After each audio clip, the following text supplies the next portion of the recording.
Arya Duta. Halo, selamat sore, Kak. Sore. Silakan Bang Arya.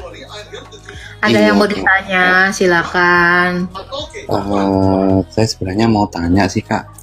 Kalau misalkan di akhir zaman itu kan, kalau di Islam itu nanti Nabi Isa itu kan akan melawan Dajjal. Tapi kalau untuk di Kristen itu gimana, Kak?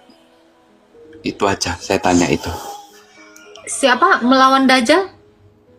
Kalau di Islam, Isa Al-Masih kan nanti turun untuk melawan Dajjal ya. Sedangkan kalau di versinya Kristen gimana itu, Kak? Dajjal itu apa Bang? Itu dulu lah. Kalau di versi Islam, Dajjal itu adalah ciptaan Allah untuk menghancurkan dunia akhir zaman itu, Kak. Kenapa Allah harus menciptakan Dajjal untuk menghancurkan dunia? Kenapa nggak baik-baik aja gitu? Ya memang di agama kita seperti itu, Kak. Saya ingin tanya kalau di Kristen itu nanti di akhir zaman kayak gimana? Di akhir zaman ini nanti Yesus itu datang untuk menghakimi semua orang yang percaya kepadanya dan tidak. Gitu. Jadi untuk apa membunuh Dajjal gitu? Itu hadiah ulang tahun, Kak. Apa tuh? Ulang lagi nggak kelihatan. Enggak Bang. Jadi Tuhan Yesus itu datang itu untuk menghukum atau menghakimi orang yang hidup maupun orang yang mati, sekaligus membangkitkannya. Itu. Jadi untuk orang yang percaya kepada Yesus dibangkitkan menjadi sama seperti Yesus. Karena Yesus ini kan sudah mati dan bangkit. Untuk orang yang tidak percaya dibangkitkan dan untuk dibinasakan selama-lamanya. Itu yang dilakukan Tuhan Yesus di akhir zaman, Bang.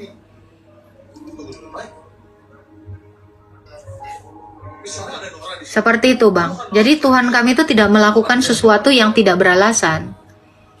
Pasti yang beralasan.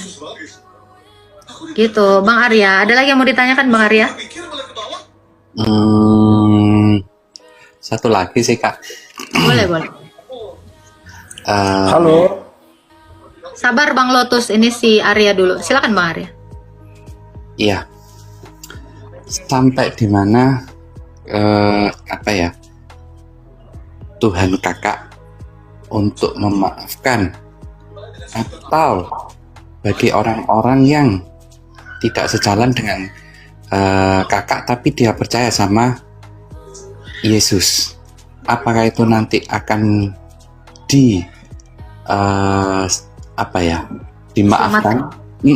Kayak gitu. Bagaimana kamu dimaafkan oleh Yesus kalau kamu tidak minta maaf sama Tuhan Yesus?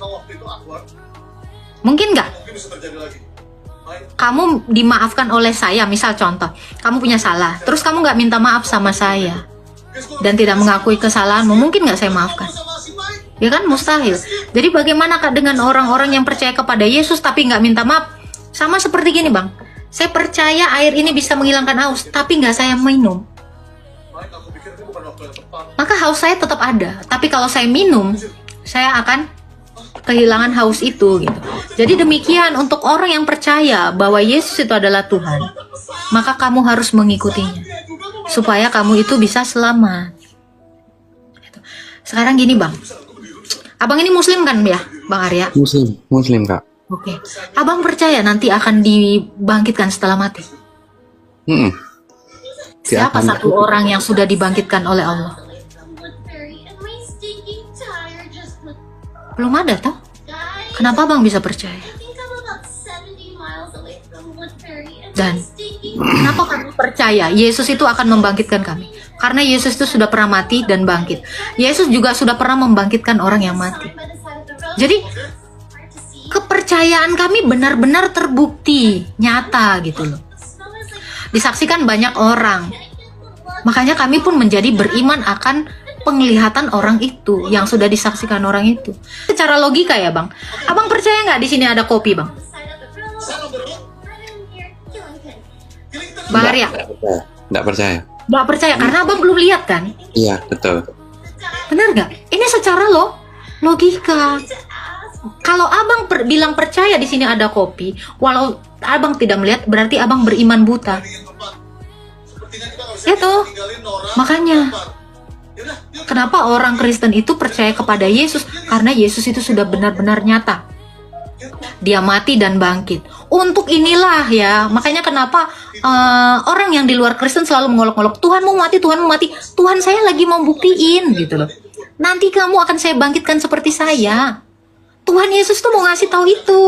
Tapi malah diolok-olok, salah. Itu sama seperti halnya saya bilang, ini ada air putih loh nih, saya tunjukin. Cuman orang-orang bilang, lah itu mah bodoh namanya. Kan gitu. Seperti itulah yang sebenarnya orang-orang di luar dari Kristen menganggap penyaliban itu. Padahal Yesus mau membuktikan. Tetapi mereka memang sudah tertutup mata batinnya dengan ajaran-ajaran yang sesat, sehingga mereka tidak menjadi percaya. Tapi seperti itu pun Bang, Yesus tetap bersabar. Yesus mengutus murid-muridnya bahkan sampai kepada saya untuk ngasih tahu ini. Karena seperti itulah sabarnya Tuhan Yesus yang tidak pernah ada akhirnya kepada dunia ini. Seperti itu Bang. Terus Kak, saya mau nanya. Menurut cerita yang saya dengar dari kakak ini, ketika orang mati nanti Yesus akan membangkitkan gitu kan ya, kesimpulannya ya? Betul. Nah, itu nanti dibawa kemana Kak setelah kebangkitan itu? Yang tidak percaya dibawa yang namanya Tartarus, nama tempatnya itu, beranda dari neraka itu. Yang percaya dibawa ke Firdaus, itulah beranda dari sorga nanti. Nah, setelah yang jahat ini dibawa ke Tartarus, mereka juga akan dibangkitkan dan untuk disiksa siang dan malam tidak berkesudahan. Dan orang yang percaya ini dibangkitkan juga menjadi tubuh yang sama dengan Kristus, lalu ditempatkan ke bumi yang baru dan langit yang baru, yang tidak ada dosa, yang tidak ada iblis, dan tidak ada kematian. Ini semua ada ayatnya tertulis. Seperti itu. Terus apakah ketika orang mengikuti jalan Yesus dengan orang ini punya dosa yang besar sekali, apakah itu bisa dimaafkan? Tentu. Tuhan Yesus itu mengampuninya melalui sakramen pengakuan dosa dan kurban ekaristi. Apa itu Kak? Melalui kurban. Itu. Jadi kami itu melakukan sakramen yang namanya perjamuan kudus. Roti dan anggur itu adalah darah dan tubuh Kristus yang disembelih untuk sebagai kurban ganti saya yang salah, ditanggungkan oleh Yesus. Makanya Yesus kemarin itu di kayu salib, dia itu menyerahkan tubuhnya yang tak berdosa, menyerahkan darahnya yang tidak berdosa untuk penebusan banyak orang. Nah, itu kami lakukan saat ini di gereja dalam bentuk ekaristi, itulah roti dan anggur tadi. Jadi setiap ada orang yang berdosa, mengakui dosanya di depan imam, lalu dia diampuni dosanya dan disucikan melalui kurbannya Yesus tadi. Maka dosa kami semuanya sudah diampuni. Hal ini juga yang dilakukan Allah ketika Adam dan Hawa jatuh ke dalam dosa. Tahu nggak Bang? Ini ya. Jadi orang Yahudi dan orang Kristen mempercayai ini. Kenapa ada kurban domba itu? Karena waktu Adam dan Hawa jatuh ke dalam dosa, Allah itu menyembelih domba dan mengambil kulitnya untuk disematkan kepada Adam dan Hawa yang telanjang. Karena sebelumnya mereka mengenakan cahaya kemuliaan Allah. Setelah mereka berdosa, cahaya kemuliaan Allah itu hilang dan mereka telanjang dan malu. Makanya Allah itu mengurbankan domba. Dari situlah asal kurban itu turun-temurun sampai ke Kain, ke Habel, ke Sem, ke Henok, ke Abraham, ke Musa, ke Yesus sampai ke sini. Jadi sebenarnya ibadah itu dari dulu ketika jatuh ke dalam dosa itu adalah kurban. Makanya Yesus itu disebut domba Paskah Allah. Karena dia adalah kurban itu. Seperti itu Bang. Jadi orang tahu acara kurban, literasi kurban. Itu semuanya dari Adam dan Hawa. Dan itu sampai ke sekarang ini. Jadi kurban itu dilakukan oleh Allah itu sendiri dan diakhiri oleh Allah itu sendiri. Yesus itu sendiri. Gitu Bang. Nah ini kan yang diadopsi sama agama abang juga kan? Abraham kan?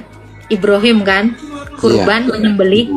Nah kenapa ada seorang bapak mau menyembelih mengorbankan anaknya?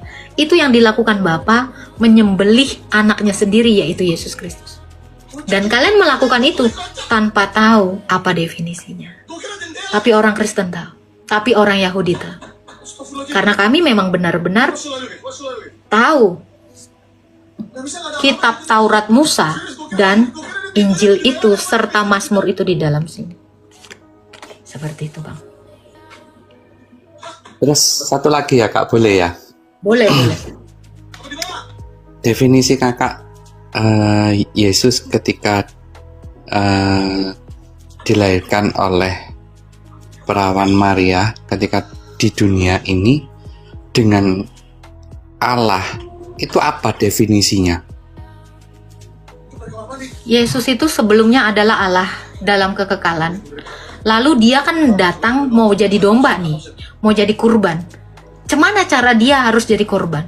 Dia harus menjadi manusia. Makanya dia datang meminjam rahim Bunda Maria dan mengambil seluruh kemanusiaan itu dari rahim Bunda Maria yang perawan tadi.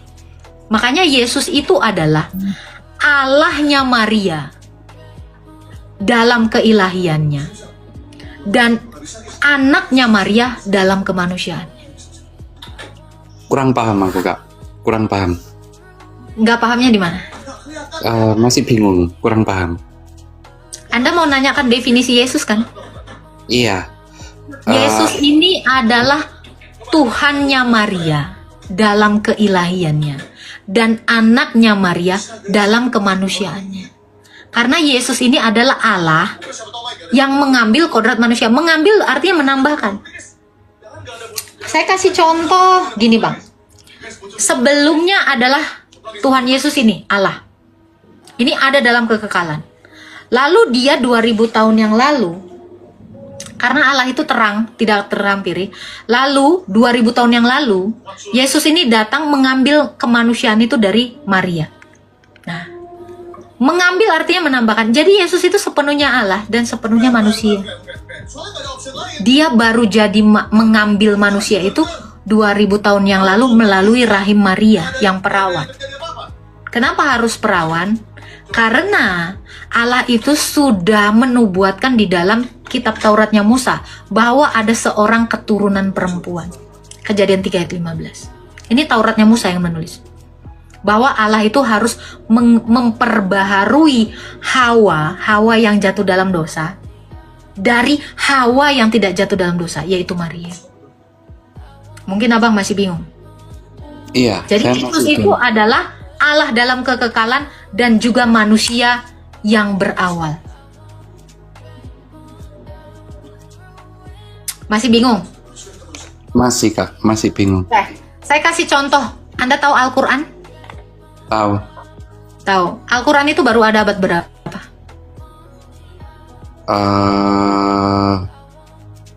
Setelah Masehi ya itu ya. Abad 7. Abad 7, betul. Ya. Apakah firman-Nya Allah baru ada abad 7? Karena baru di situ dia baru keluar kan? Gitu loh. Kalau firman-Nya Allah baru bermula dari abad 7, berarti sebelumnya Allah tidak punya firman.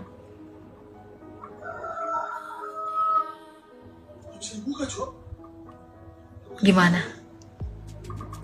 Firman-Nya Allah itu harusnya ada dalam kekekalan bersama-sama dengan Sang Allah. Tetapi kenapa baru ada abad 7? Artinya adalah firman-Nya Allah yang dalam kekekalan ini menambahkan kodrat buku yang disebut Quran. Qurannya itu dituliskan kan, misalnya kayak gini ya. Yang berawal itu kan bukunya ini, materinya ini, tintanya dan bukunya. Tetapi firman-Nya yang tersirat, gitu, itu kan sudah ada dalam kekekalan, betul nggak? Iya. Seperti itu Kristus. Kristus Yesus itu adalah Allah dalam kekekalan. Lalu ngambil kodrat manusia itu waktu 2000 tahun yang lalu dari rahim perawannya Bunda Maria. Terus berarti sebelum ajaran Kristen turun, apakah orang-orang terdahulu juga yang belum mengenal Yesus, apakah ada jaminan masuk surga? Semua orang-orang di zamannya sebelum Yesus lahir dari Maria itu mengenal Yesus. Abraham, nenek moyangnya bangsa Israel, itu mengenal Yesus dalam rupa 3 orang manusia. Kita buka Tauratnya Musa ya. Kak Nopi bisa buka laptop? Kejadian 1 ayat 18. Nah ini, Abraham itu sudah ketemu Yesus dalam rupa manusia juga, tapi tidak dilahirkan. Itu sifatnya sementara, langsung begitu. Kami mengenalnya sebagai penampakan ilahi atau teofani. Bisa bukakan Kak? Bisa. Dan ayat 1 Ya. pasal 1 ayat 18 ya. Di mana-mana Kejadian 18 Kak, ayat 1 Kak. Kejadian 18 ayat 1 sampai 2 dan 3. Nah ini Abraham itu udah nyembah Yesus. Oke, kemudian Tuhan menampakkan diri kepada Abraham. Ditampilin aja Kak, ditampilin. Oh, oke. Siap. Nah, kemudian Allah menampakkan diri kepada Abraham dekat pohon tarbantin di Mamre, ya. Lanjut Kak. Sedang duduk di pintu kemahnya pada hari panas terik. Ketika mengangkat mukanya, ia melihat 3 orang berdiri di hadapannya. Sesudah dilihatnya mereka, ia berlari dan dari pintu kemahnya menyongsong mereka lalu sujud sampai ke tanah. Di sini, kalau abang baca lagi ke bawahnya di dalam Taurat Musa, di sini Abraham sudah melihat Tuhan dalam rupa manusia. Siapa yang dilihat ini? Yesus. Jadi orang-orang dulu gimana Kak? Semuanya kenal Yesus. Adam pun yang berinteraksi dengan Adam itu Yesus. Yang ketemu dengan Musa pun itu Yesus. Ada dalilnya Kak ketika Adam? Ada yang bertemu dengan, coba dia sudah dalam rupa manusia. Coba buka Kejadian Kak. Adam mendengar suara langkah Allah, suara kaki Allah. 1 ya, Kejadian 1 ya. Iya, lalu ngumpet mereka ini karena mereka jatuh di dalam. Kejadian 3 itu. Ya, bukalah. Kejadian 3:4 manusia jatuh ke dalam dosa. 8. Kejadian 3 ayat 8. Ketika mereka mendengar suara Tuhan berjalan-jalan pada waktu hari sejuk, manusia dan istrinya itu menyembunyikan dirinya di hadapan Tuhan. Nah ini nih. Ada. Jadi semua yang ketemu ini adalah dia. Itu. Dari ayat 8-nya, Bang. Oke. Ketika mereka mendengar bunyi langkah Tuhan Allah yang berjalan-jalan dalam taman. Itu Bang. Ketemu dengan Musa lagi kita tunjukkan Kak. Keluaran 3 ayat 14. Lewat. Keluaran 3 ayat 14. Ini juga Yesus lagi nih ketemu Musa. Lalu berfirmanlah. Lalu Tuhan Allah kepada Keluaran Kakak, bukan Kejadian.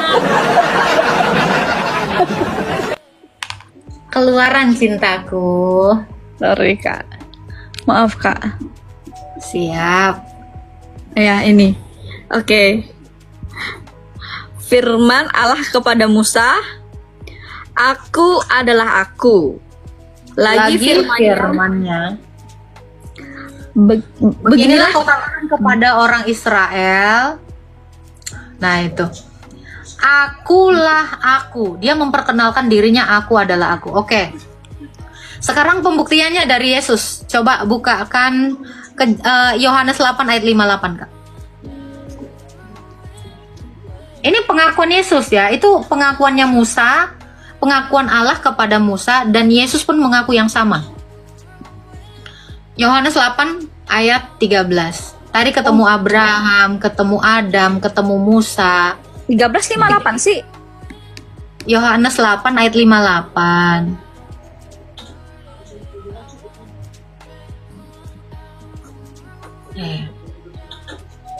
Oke. Kata Yesus kepada mereka, "Aku berkata kepadamu sesungguhnya, sebelum Abraham jadi, aku telah ada." Oke. Kita buka lagi Matius 17, Kak. Ini Musa ya. Ini Musa langsung ketemu, disaksikan. Ini ada saksinya. Saksinya adalah Rasul Yohanes, Yakobus, dan Petrus. Matius 17 ayat. Ya, Matius 17 saja dari ayat 1. Matius 17 saja. Dibaca aja. Langsung dibaca kita. aja. Ya. 6 hari kemudian Yesus membawa Petrus dan Yakobus, miring lagi Kak, Yohanes, saudaranya, dan bersama-sama dengan bersama-sama dengan mereka ia naik ke sebuah gunung yang tinggi. Di situ mereka sendiri saja. Lalu Yesus berubah rupa di depan mata mereka. Wajahnya bercahaya seperti matahari, dan alah, jauhnya mataku nggak nengok. Mana sih? Dan pakaiannya menjadi putih bersinar, lalu seperti terang. Maka nampaklah kepada mereka Musa dan Elia sedang berbicara dengannya Yesus. Oke, abang tahu Yesus membawa Elia dan Musa ke hadapan muridnya 2000 tahun yang lalu. Itu ada saksinya. Petrus, Yakobus, dan Yohanes. Bagaimana bisa Yesus bisa menarik mereka di berbeda abad, berbeda milenium, dan itu disaksikan, ada saksinya. Karena Yesus itu tidak pernah berbohong ketika dia mengatakan, "Aku adalah aku." Perkataan Tuhan yang sama dinyatakan kepada Musa dan bangsa Israel di dalam Keluaran tadi. Aku adalah aku. Dia sudah memperkenalkan dirinya dengan cara yang sama. Gimana bang? Jadi Yesus itu sudah bertemu dengan semua nabi dalam berbagai rupa. Dalam bentuk manusia.